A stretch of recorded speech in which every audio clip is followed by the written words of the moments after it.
पुढे जातोय आता वर्ध्याच्या बातमीकडे। वर्धा जिल्ह्यातील आर्वी शहरामध्ये रेबीजग्रस्त कुत्र्यानं थैमान घातलं आणि 6 मुलांसह तब्बल एकूण 18 जणांना चावा घेतला।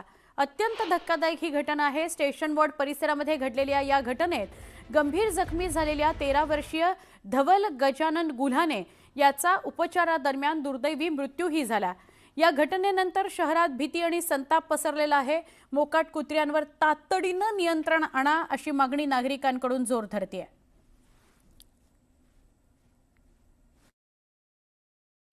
खरं म्हणजे रेबीज झाल्यानंतर रेबीज म्हणजे मृत्यू, डेथ। कारण 100% डेथ नोन आहे आणि आतापर्यंत जगात 59,000 डेथ दरवर्षी या रेबीजमुळे होतात। रेबीज हा कुत्र्याने चावल्यामुळे होतो। जेव्हा रेबीड कुत्रे म्हणजे पिसाळलेले कुत्रे म्हणतात, त्यांचं ॲबनॉर्मल बिहेवियर असतं आणि ते चावतात।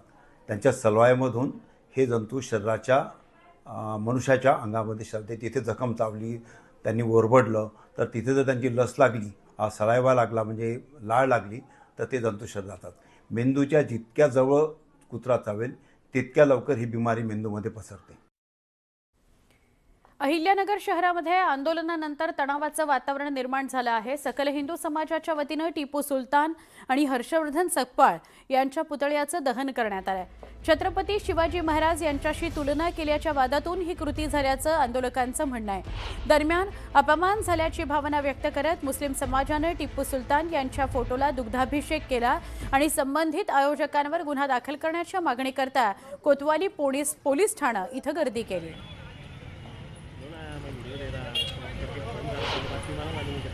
हैं कि हज़रत टीपू सुल्तान जो first missile man of India, जिनकी काबिलियत के ऊपर पूरी दुनिया फ़ख्र करती है और हम बहैसियत मुसलमान हिंदुस्तानी हम लोग भी फ़ख्र करते हैं। हुआ यूँ कि कुछ नापाक हाथों के तहत अहमदनगर के अंदर हम हज़रत टीपू सुल्तान रहमतुल्लाह अलैह का पुतला जलाया गया। तो वो एक स्वतंत्र इस देश के लिए लड़े और शहीद हुए, जिनका संविधान के अंदर फोटो है और ये संविधान का अपमान है।